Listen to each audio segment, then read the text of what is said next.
over the years, you'll see someone who has consistently voted for smaller government, more individual freedom, and backed that up with thousands of votes over the years.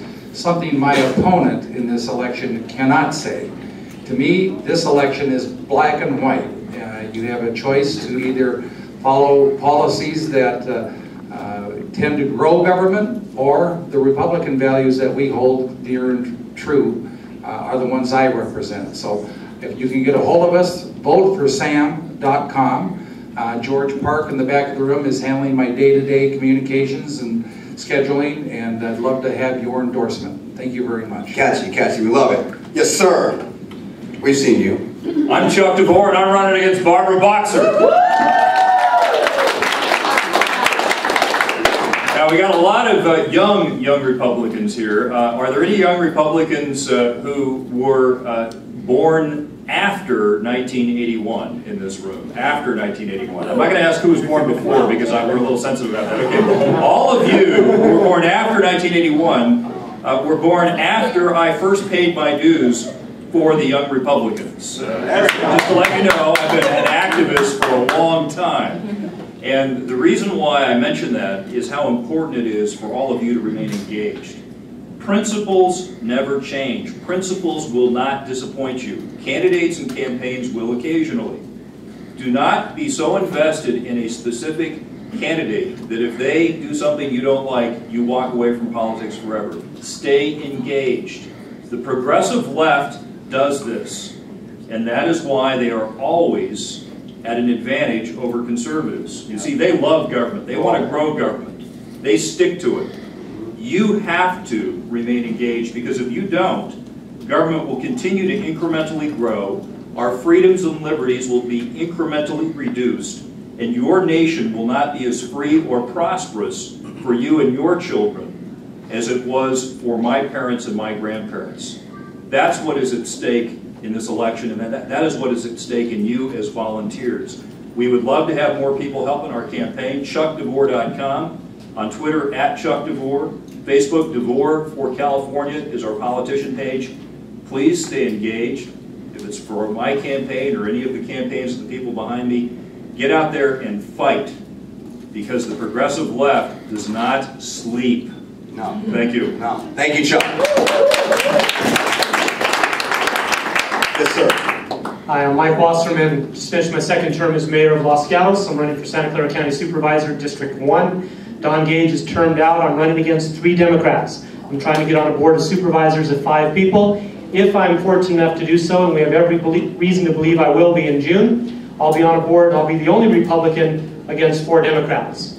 Excuse me, working with 4 Democrats. I spoke. Anyway, as a mayor, I was the only candidate. During my 8 years, balanced the budget every single year, did not lay anyone off, did not increase taxes, and put money in reserve. I'm the only candidate running who's been a business owner. My platform is to grow jobs, to make it easier for businesses to do business, to start up, to employ people. You employ people, they go out, they spend money. When they spend money, taxes are produced, services are paid for. That's the circle. That's what's involved. I'm the only candidate, like I said, that's been a mayor, that is a business owner, that's balanced budgets every single year without reducing services. Please go to MikeWasserman.com. I've got my campaign manager, Lauren Polos, here. And out on the tables, you'll see a little pile of Tic Tacs. I like those Tic Tacs. Tic Tacs, they say right on them, "We like Mike." And on the other side, it says, "Like a breath of fresh air," which my mom came up with, along with my website. Thank you very much. Thank you. Yes, ma'am. Hi, I'm Lucia Vandenhoff. I'm the coordinator for the Dana Walsh for Congress campaign, who is also running to unseat Nancy Pelosi in the liberal hold of San Francisco. I would like to encourage you guys to support Dana Walsh, simply because our opponent is to the left of Nancy Pelosi when it comes to several very key issues like security and foreign policy. And I think that it would be detrimental and an absolute laughingstock for our party to have somebody who's to the left of Nancy Pelosi. Somebody who believes in closing Gitmo, who would think that they deserve civil trials in the very cities that they vow to annihilate. I could go on forever. I don't think this is the correct forum for that, but look into it, make your decision based on what you know, and I encourage you to support Dana. Thank you. Thank you. How Hello, I'm Doris Gentry from Napa, wine country. I'm running for state assembly in Napa, Solano, and Sonoma counties. I have one thing to tell you. I am running against a 30-year SEIU labor organizer. And is that like putting the fox in the hen house? For sure, he wants to win. He already has $100,000 in the bank, and he's really working, and it all came from labor unions. I want to tell you a story real fast. Once upon a time, there was a little girl that went to bed hungry and often homeless. She was forced to drop out of high school to work. She vowed one day to make a difference. Her name is Doris Gentry, and one day is now. I am Doris Gentry, and I am making a difference. I wanted to create the kind of foster home I never got to grow up in, so I created a foster home 20 years ago, and I've had 100 teen boys live in my house. 100 teen boys under my roof challenge me and threaten me and go to school and change their life, and I wouldn't change it for the world. I'm president and CEO of an international manufacturing company. I've owned businesses all across the land, and God has used me to make a difference. One day is now, and today is one day. Thank you, Scott Brown! Woo! Thank you guys. Everybody take a hand out here. I want to thank you guys. You guys all did a great job with that, because we basically got through 14 candidates in about 20 minutes, and that gives us more time to actually talk to people about the issues here and take it to the audience. So what I want to do is, somebody out here will maybe Ellie, can you be the official timekeeper here? I want to make sure that when you hit me up when it's 5:30, I want to make sure that we have at least 30 minutes to go to the audience so that you guys can ask questions of these candidates up here. So now for the next around hour, we're going to go round table and have a talk show type format to get into the issues. Why don't we do this, since we have so many great candidates up here? Why don't we separate the state candidates for state offices over here to the left, and the national candidates for the national offices over here to the right. Let's give 2 microphones to both sides, and we can kind of, you know, do some things and maybe pull some people out and whatnot. I think it's going to be a better way to do this. Organize some stuff. So, state candidates. Let's talk about this. We are now sitting in a state, or standing as it may be, that used to be the envy of not just the nation, but the world, the Golden State, where everyone heard about California. I have friends all over the world that heard about California, how great it was, how much opportunity it is. I worked in Silicon Valley as a lawyer and a venture capitalist and a CEO, and you know, it seems that whether for one reason or another, whether it's environmental issues and policies, or whether it's a big debt, or it's SEIU, or it's something that opportunity has at least perceived to have been changed.